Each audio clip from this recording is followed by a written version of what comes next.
એને world class infrastructure પૂરું પાડી અને આઈટી હબ બનાવવાનું કામ મોટા વરાછામ કરશે. એવું કેમ એકે ભાજપ વાળો નથી બોલતો?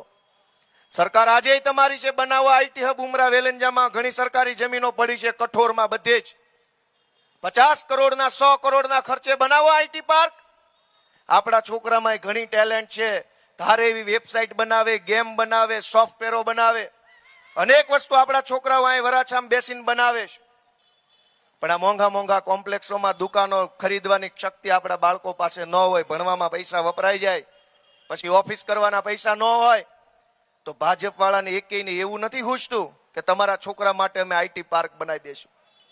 આ સર્કલ ઉપર પેલું ઠોઠિયા જેવું કોમર્શિયલ બિલ્ડિંગ બનાવ્યું છે. અહીંથી અહીં સીધા જાવ ને ખૂણા ઉપર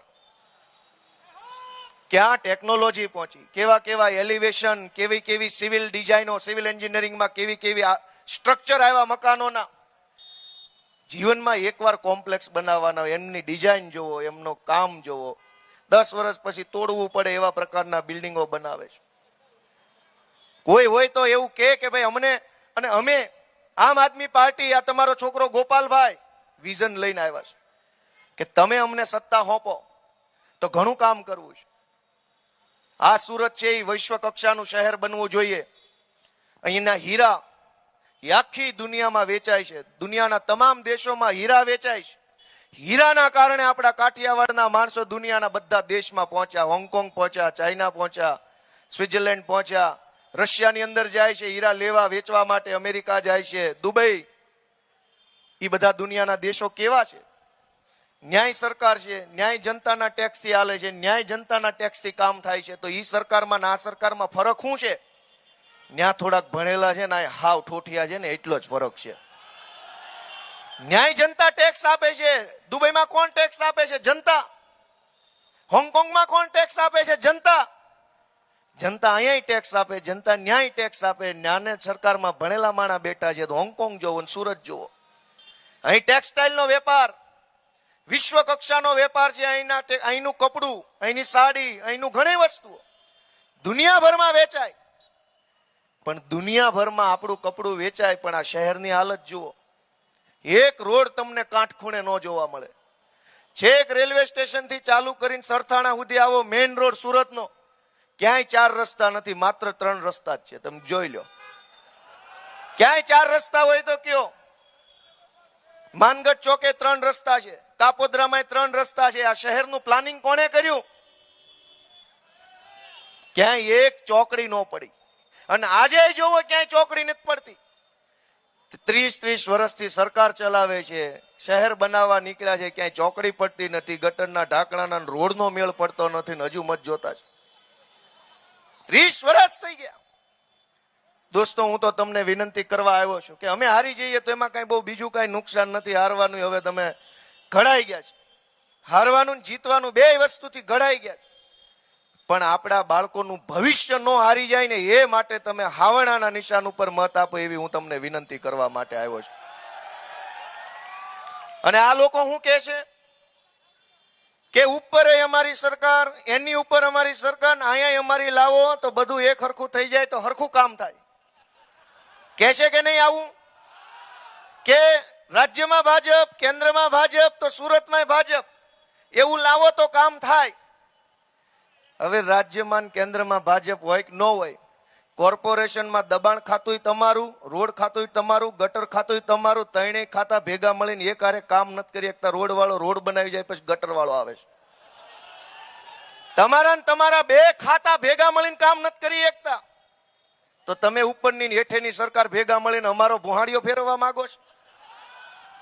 ઉપર તમારું ને હેઠે તમારું, એટલે તમારે અમને ગળા પપ્પા દેવા છે? મિત્રો, જરાક વિચારો આપણા શહેર વિશે કે આટલી મહેનત કરીએ, મજૂરી કરીએ અને 2 પૈસા કમાયા પછી એક સારું શહેર તો આપણને મળવું જોઈએ કે ન મળવું જોઈએ? તમે વિચારો કે એક સારું શહેર તો જોઈએ ને. આજ ગાડીઓ મૂકવાના ડખામાં કેટલી જગ્યાએ બાંધણા થાય છે. સોસાયટીના કેમ્પસમાં ગાડીઓ મૂકવાની જગ્યા નથી. સરકાર ધારે, કોર્પોરેશનના માણસો ધારે તો નવું બિલ્ડિંગ બનતું હોય ત્યારે જ સરકારી માણસો મૂકીને માર્જિનની જગ્યામાં 1 ફૂટ જો ઓછું માર્જિન છોડ્યું હોય તો રોકાવી શકે. પણ આ લોકો નથી રોકાવતા. અનેક બિલ્ડિંગો બને, કોઈ જગ્યાએ માર્જિનની જગ્યા મૂકવી નહીં. કોમન પ્લોટ વેચી નાખે, ભોયરામાં દુકાનો બનાવી નાખે, લઈ જ લ્યો, કઈ મૂકતા જ નહીં. અને એ બધું જ પૈસા બનાવીને કોણ વયો જાય? અધિકારી ને નેતા. તમારા કોમર્શિયલ કોમ્પ્લેક્સના બેઝમેન્ટમાં દુકાનો બની જાય, પાર્કિંગમાં દુકાનો બની જાય, સોસાયટીના કોમન પ્લોટમાં દુકાનો બની જાય.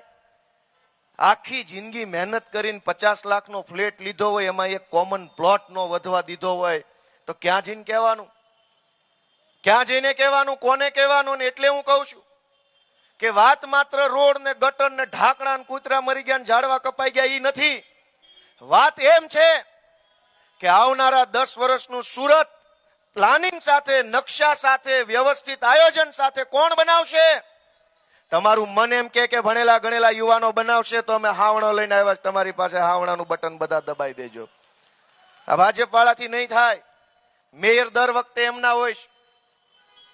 અહીં અમરોલીમાં ઓલો છોકરો ગટરના ઢાંકણામાં પડી ગયો, ગુજરી ગયો, અને કોઈ આજ દિવસ સુધી ન્યાય ન અપાઈ શક્યું. પાટીલે એને ચેલેન્જ મારવી હતી ને, અમને હરાઈ દો, એમાં હું નવાઈ છે ભાઈ?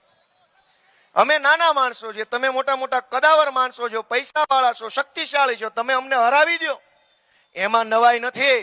પણ ઈશ્વરે તમને શક્તિ આપી હોય તો એ છોકરો જે ખાડામાં પડીને મરી ગયો ને એને ન્યાય અપાવો ને તો માનું કે તમે શક્તિશાળી માણસો છો. તમારી શક્તિનો ઉપયોગ લોકોની સેવામાં કરો. અને આપણી હિન્દુ પરંપરા તો શું કે છે? આપણી સનાતન હિન્દુ પરંપરાનો સિદ્ધાંત છે કે જે માણસ પૈસા કમાય જીવનમાં, ઈ પરબ બંધાવે, પૈસા કમાય ઈ હોસ્ટેલો બનાવડાવે, પૈસા કમાય ઈ સમાજની વાડીઓ બનાવડાવે, પૈસા કમાય ઈ માણસ દવાખાના ખોલાવડાવે. વાત સાચી છે ખોટી? જે માણસના હાથમાં પૈસા અને શક્તિ આવે એ આપણી પરંપરા પ્રમાણે સમાજ માટે કંઈક બનાવતો હોય છે. ભાજપના હાથમાં પણ પૈસા અને સત્તા આવી. એણે શું કર્યું? વિરોધ પક્ષના ઉમેદવારો ખરીદવાનું પૈસા વાપર્યા. ભાઈ, તમને ઈશ્વરે પૈસા આપ્યા તો નિશાળ બનાવવી હતી, દવાખાના બનાવવા હતા. અવડા મોટા કતારગામથી લઈ અને ઠેઠ કામરેજ સુધીના વિસ્તારમાં એક સરકારી શબવાહિની નથી. જીવતે જીવતો સુવિધા નથી આપતા. મરી ગયા પછી એક હારું ઠાઠડી લઈ જવાનું વાહન નથી સરકારી. અનેક ટ્રસ્ટની સંસ્થાઓ એના પેલા મોક્ષ રથ, અંતિમ રથ સંસ્થાના હાલે છે. આપણે મરી જાય તો આપણી લાશ લઈ જવાનો ખટારો આ સરકાર પાસે નથી. વાત કરે છે વિકાસની, મહણિયા નથી. જાહેર સ્ટેજ ઉપરથી આવું બોલતા આપણને તો શરમ આવે કે માણસ મરી જાય તો ક્યાં ઠેઠ બાળવા લઈ જાઓ, થોડુંક નજીકમાં કઈક બાળવાના ઠેકાણા નથી. આ તો મોત સુધરે નહીં. ક્યારે વિકાસ થશે? અને એટલે હું કહું છું કે આપણી પરંપરા એ છે કે જેના હાથમાં શક્તિ આવે. હું આવ્યું હે?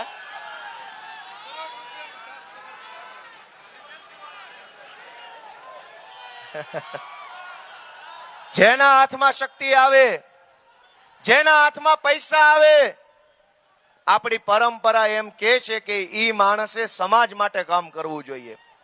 આ ભાજપના હાથમાં પૈસા આવ્યા, સત્તા આવી, એનો ઉપયોગ લોકશાહી ખતમ કરવા માટે કર્યો, એનો ઉપયોગ વિરોધ પક્ષોને તોડી નાખવા માટે કર્યો. મારે બહુ દુઃખ સાથે કહેવું પડે છે કે અમારી હારે ત્યાં 2 નંબરના વોર્ડમાં દાદાગીરી થઈ. અમારા 2-3 માણસોને લોભ લાલચ ડરમાં નાખીને લઈ ગયા. અમને બહુ દુઃખ લાગ્યું એ વાતનું. પણ મુદ્દો ઈ છે, અમને ઘણાએ કીધું કે તમારા માણસો વયા જાય છે, વયા જાય છે, વયા જાય છે. ઈ તો આપણે નાની દુકાન કરી હોય તો કોક આપણું બૂચ મારીને વહી જાય. રિલાયન્સના માલિક થઈ જાય કોઈ પાવલીનું બૂચ મારીએ કે? આ તો અમારી પાર્ટી નાની છે એટલે ભાજપ વાળા દબાઈ જાય છે અમારા માણસોને. એકવાર દબાવો હાવણો કરો પાર્ટી મોટી, પછી અમે જોઈએ કોણ પાણી આળો છે અહીંયા. આ તો નાની પાર્ટી છે એટલે અમારા માણસોને દબાવે, પોલીસ મોકલીને, એલસીબી, ક્રાઇમ બ્રાન્ચ, ગુંડા, બુટલેગર આવે. નાની પાર્ટી એટલે દબાવો છો ને. જેથી તેમ બધા હાવણો દબાઈને અમારી પાર્ટી મોટી કરીને તે દિવસે જોજો આ ભાજપ વાળાને મોઢા હંતાડવાની જગ્યા નહીં મળે ક્યાંય. અને શું કામ આવું કરે છે ભાઈ? તમે અમારા માણસોને ડરાવો, દબાવો, ધમકાવો, ગમે તેમ કરીને પ્રેશરમાં લઈ લ્યો. દરેક માણસ ગોપાલભાઈ જેવો મક્કમ મનોબળનો ન હોય. આટલી શક્તિ, આટલો પાવર, આટલી તાકાત તમે લોકો માટે કેમ નથી વાપરતા? જનતાનું કામ કરવા કેમ નથી વાપરતા? દોસ્તો, મારી તમને વિનંતી છે, ઘણું સારું આ સુરતમાં થઈ શકે એમ છે. અત્યારે આપણા અનેક છોકરાઓ, જનરેશન ઝેડ, જેનજી, નવી જમાનાના આપણા કેટલા છોકરાઓ અત્યારે ભણે છે અને કેટલી કેટલી દુનિયામાં આગળ વધે છે. નેતાઓ બાબા આદમના જમાનાના છે ને છોકરા આપણા 21મી સદીના છે. ક્યાં હાંધો મારવા જાશો? ભાજપમાં પાટીલ, ભૂપેન્દ્રભાઈ, સંઘવી કયા જમાનાના નેતા છે ને તમારા છોકરા કયા જમાનામાં જવા ઈચ્છે છે? વિચાર તો કરો.